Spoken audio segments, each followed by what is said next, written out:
Uh, Good evening, fellow viewers.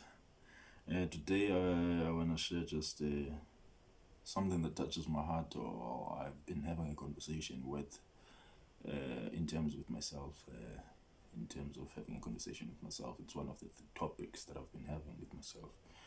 I was thinking that I have this very big, imaginative mind, as you can tell, the head is big itself. But yeah, I was thinking in all the things that I do in life, in all the things that I am, some of them that I'm not satisfied with, that I'm not best pleased with, in terms of the things that I do, in terms of the things that have become my habits, and I was evaluating them and doing a self introspection in terms of what can I try to remove, what habit is not working for me, what habit is working for me, and I found out there are some that I really would like love to remove because they've been with me from childhood up until at this age. They're still part of me. And I ask myself one question because it's not like I have not tried before to actually get rid of them. I've tried several times, and sometimes it lasted for a month, sometimes it lasted for 6 weeks, sometimes it was longer. But I always ended up getting back to that habit, or doing it again, or making it my normal. I got to a conversation, interesting one with myself in this past few days, that if we are, let's say I'm a big believer in God, and then I reach heaven, and then God would be like, son, you've made it, and stuff like that. And there's this that I believe truly, that if I say I love my God the way I do, there should be nothing that I put above him. There should be nothing that that I place in my heart so deeply, and so much more than him. There should be nothing that I do most of the times with all my life. Okanye there should be nothing that I cannot go a day without doing. Because you might say you love something, you might say but your actions will actually tell you what actually it is that you love. And my actions have been speaking otherwise. So I got to a conversation about when God gets to, or when we get to heaven, God will be like, you made it, son, and stuff like that. And then you'll have, but there's only one thing you loved. For instance, for me, it would be you loved a woman more than you loved me. You loved the sexiness, the shape of their bodies more than you loved me. And if I would ask a question, how, but I served you and stuff like that, it would be easy. Because it's the only thing that you admired so much. It's the only thing that you consistently loved and never stopped loving. It's the only thing that you never had setbacks in terms of how you feel about it. So in some way, somehow, it became an idol. It became a god to you. It became something that you actually idolize. It became something that you actually praise, but you're not actually praying to. You're praying to your Father, your Creator, your God, but at the same time, your attention, your effort, your energy is given otherwise. So I got to a conclusion. This conversation was like, if I do get to heaven, when I do get to heaven, is this the conversation that's going to be?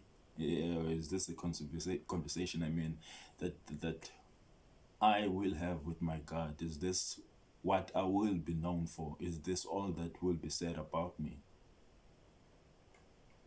I ask myself simple questions such is this all? Yes, people on earth might know a different story about me, yeah, or people on earth might know you for a different kind of a person, but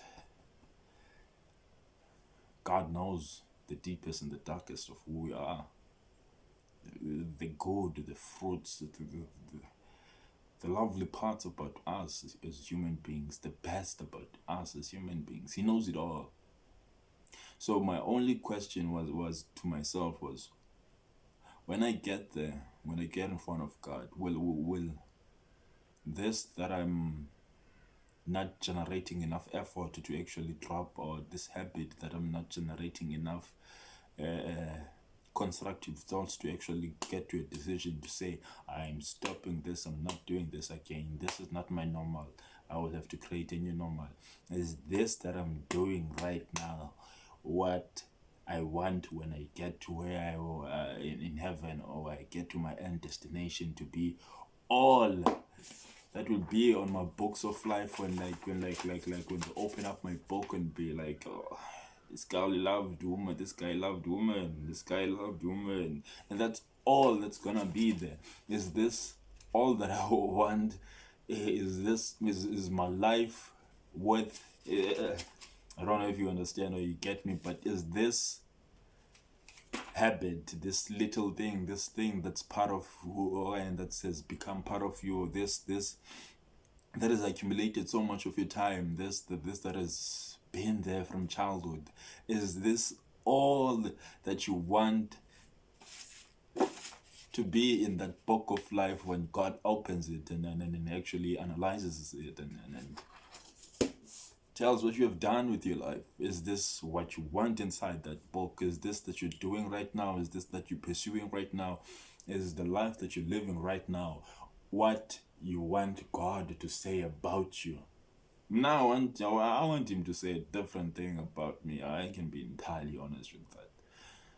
I want him to say, oh, I want him to be flipping impressed by me. I want to be flipping impressed by my energy that I've put, my sacrifices, the time and dedication that I've given into creating me the best that I can be.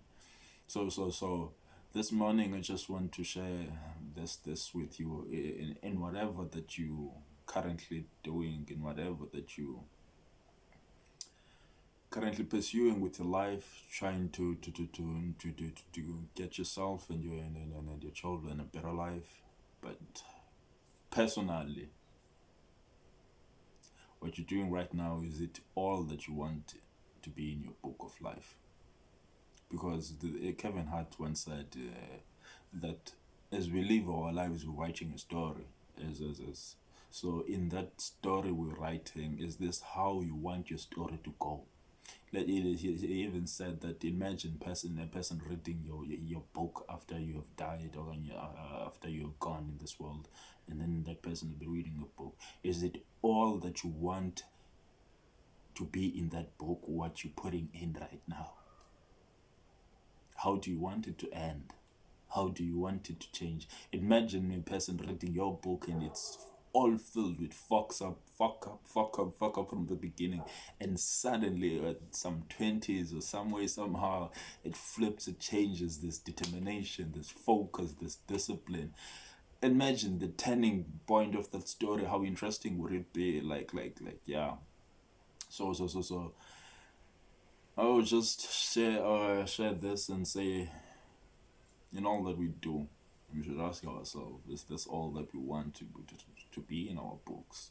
Is this the story that we want to write with our lives? Is this the story that we want other people to know about us? Is this what we want to leave behind? Is this a legacy that we want to leave? As much as you might say that you still got a lot of years in front of you to actually live, newsflash, it's day 119 of 365 today, which means time is ticking. Time teaches you to value life, and life teaches you to value time. So in all, I'm not saying be cornered into trying to make it. No. All I'm saying is, write your book well. Write your book well, and in your book, write you. Write you as much as you can. I know we tend to, as people, to hide our, let me call them what they are, to hide our fuck ups, and then other people that are not hiding them, those people that are fucked up are much more visible than ours. We tend to point them or mark them as those people with problems, if I may say, whilst we having our own shit ourselves. So write your book well. write your book. Everybody's writing a book. So don't look on the other book and trying to see what's written on it, and then because that book is not your book. Your book is right in you when you're living it. So every day and every time and every hour, utilize it well. Whether you do something good, you say something good. That's all that matters in this life. Live you and live you well. The only way I know how. Trust in the man above. Yeah. God bless and see you on the next video.